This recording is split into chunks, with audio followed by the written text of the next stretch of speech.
काशी के सांसद देश के प्रधानमंत्री नरेंद्र मोदी का कहना है कि स्वच्छ काशी सुंदर काशी, लेकिन ये कहावत केवल कागजी कार्रवाई पर ही देखी जाती है। आज सुंदरपुर वार्ड नंबर 50 में देखा गया कि वहां पर नाले के पानी, गोबर की गंदगी और कूड़ा सड़क पर ही फेंक दिया जाता है, जिससे वहां की जनता बहुत ज्यादा परेशान है। वहीं बगल में सरकारी कॉम्पोजिट प्राइमरी स्कूल है, जिसमें वहां की मैडम मंजू मिश्र ने बताया कि इस समय ठंड का मौसम चल रहा है, जिससे कि कूड़े से बदबू नहीं आ रही है। वहीं अगर गर्मी की बात की जाए तो यहाँ पर 2 मिनट ही बैठना मुश्किल हो जाता है और बच्चों को बाहर मैदान में बैठाया जाता है, जिससे कि बच्चों को मलेरिया या डेंगू न हो सके। इस प्राइमरी स्कूल में यहाँ के सीएमओ भी आ चुके हैं और मैडम का कहना है कि उन्होंने उनसे भी शिकायत की है, लेकिन कोई भी परिणाम अभी तक सामने नहीं आया है। कूड़ा जैसे कि तैसे वहाँ पर पड़ा रहता है और उसमें से इतनी बदबू आती है कि कुछ कह नहीं सकते और नाले की समस्या आए दिन बनी रहती है। यहाँ के पार्षद भी इस विषय पर कोई भी सुनवाई नहीं कर रहे हैं। पूरे क्षेत्र में इस समस्या को लेकर परेशानी बनी हुई है, लेकिन नगर निगम अपने आंख मूंद कर बैठा हुआ है। और देखा जाए तो प्राइमरी स्कूल में सैकड़ों बच्चे भी पढ़ते हैं और इस समय मलेरिया और डेंगू की बीमारियां भी फैल रही है। अगर बच्चों के साथ कोई अप्रिय घटना हो जाती है तो इसका जिम्मेदार कौन होगा? मैडम परिचय बता दीजिए। मैं मंजू मिश्रा कंपोजिट विद्यालय में सहायक अध्यापक हूँ। मैम, क्या समस्या बनी हुई है यहाँ पर और कितने दिनों से बनी हुई है? ये सालों से प्रॉब्लम है। ये विद्यालय के बगल से ही सीवर का पानी बहता है, वहाँ पे कूड़े फेंके जाते हैं, तो गाड़ी आती है ले जाती है, मगर वो 9-10 बजे तक आती है, फिर दिन भर कूड़ा पड़ा रहता है, कूड़ा सड़ता है, बदबू करता है, क्लास में बैठने लायक नहीं है बच्चों के। तो जैसे कंपोजिट विद्यालय है तो यहाँ लोग आते भी होंगे, यहाँ के बच्चे आते हैं, बच्चे यहाँ नगर निगम से भी लोग आते ही होंगे। हाँ, 350 बच्चे यहाँ पढ़ते हैं। नगर निगम की टीम आती है, मगर कोई आज तक उसका कोई ठोस सलूशन नहीं निकला। आप लोगों ने इसकी कोई कंप्लेंट की थी? हाँ, 25 बार हो चुकी। तो क्या कहना है नगर निगम का इस विषय? नगर निगम सफाई होती है, फिर नेक्स्ट डे वैसे ही हो जाता है। एक बार सीएमओ सर आए थे यहाँ, तो इस चीज़ को उनको वहाँ जाके हम लोगों ने दिखवाया भी था कि आप देखिए यहाँ पे बच्चे, मतलब ये स्थिति है कि बच्चे रूम की खिड़कियाँ नहीं खोल पाते हैं। सौरभ कुमार श्रीवास्तव भी और इधर पान वान की दुकानें भी हैं, सिगरेट पीते हैं, चाय पीते हैं लोग। एक तो ये समस्या है, और दूसरा कूड़ा वाला उठान जब करते हैं तो इतनी बदबू आती है कि बंद खिड़कियों के अंदर भी रहना मुश्किल होता है, और कभी भी स्कूल की रोड की तरफ वाली खिड़कियां खुली नहीं पाती हैं। और जिस समय उठान होता है, बच्चे हमारे क्लास से बाहर निकलना पड़ता है, इतनी ज़्यादा बदबू आती है। और एक बार सीएमओ सर आए थे तो उनको ले जाके हम लोगों ने दिखाया भी था, तो उन्होंने कुछ तत्काल आदेश दिया भी था। तो कुछ दिन तो मतलब कि 2-4 दिन वो साफ सफाई हो गई उनके कहने पर, सब थोड़ा सा अच्छे से चूना ऊना डाला गया, लेकिन अब फिर वैसे ही यथावत स्थिति हो गई है और उसी तरह से कूड़ा फेंका जाता है, बदबू आती है। बच्चों की समस्या मतलब यस की तस है।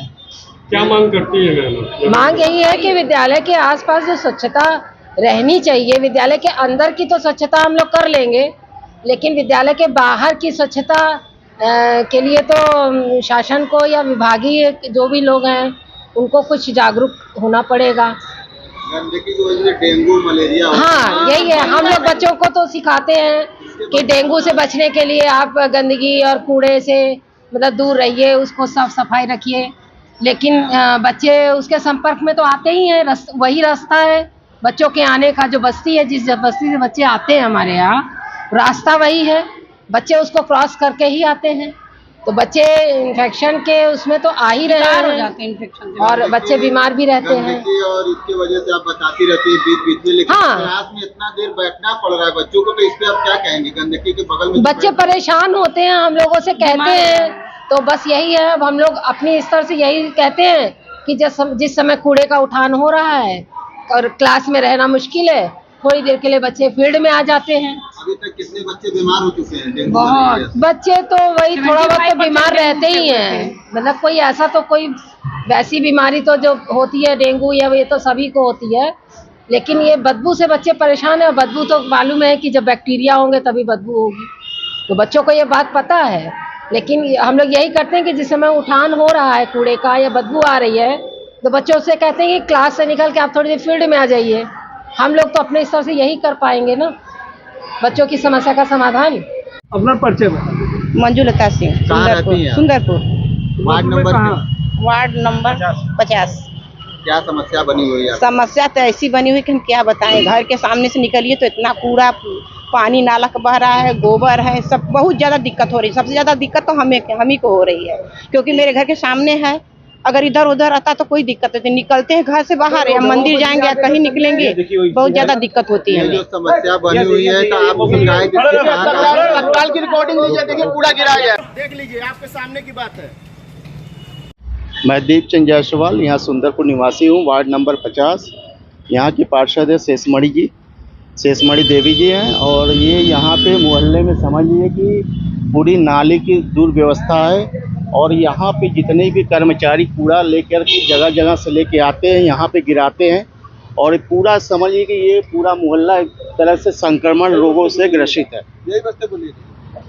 और ये पूरा नाली पूरा देख लीजिए आप, पूरी तरह से जाम है।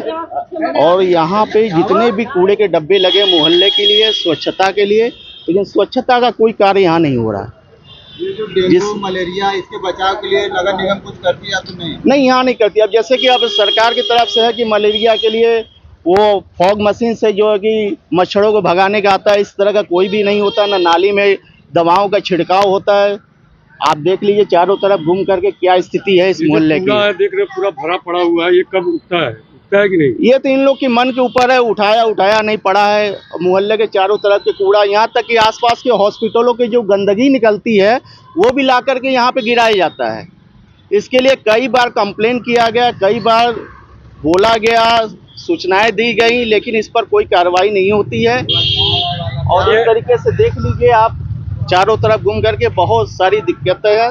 ये नाले की समस्या कब से बनी हुई? नाली की समस्या तो काफी समय से चल रही है। गोबर दिख रहा है, क्या कर रहा है? गोबर आगे मोहल्ले में कुछ लोग पशुपालन किए हुए हैं, उनका आता है। अब उस सूचना आप लोग नगर निगम को दिए कि गाय भैंस पानी में? ये सारा चीज सूचनाएं उनको है, सारी चीजें बताई गई हैं, लिखित भी दी गई है, व्हाट्सएप के थ्रू भी दिया गया है।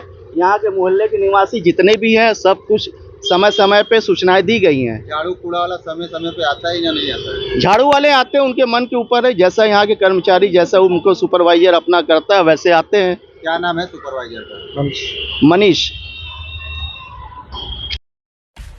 सब्सक्राइब कीजिए हमारे चैनल को और बेल आइकॉन को दबाइए हमारी लेटेस्ट वीडियो सबसे पहले देखने के लिए।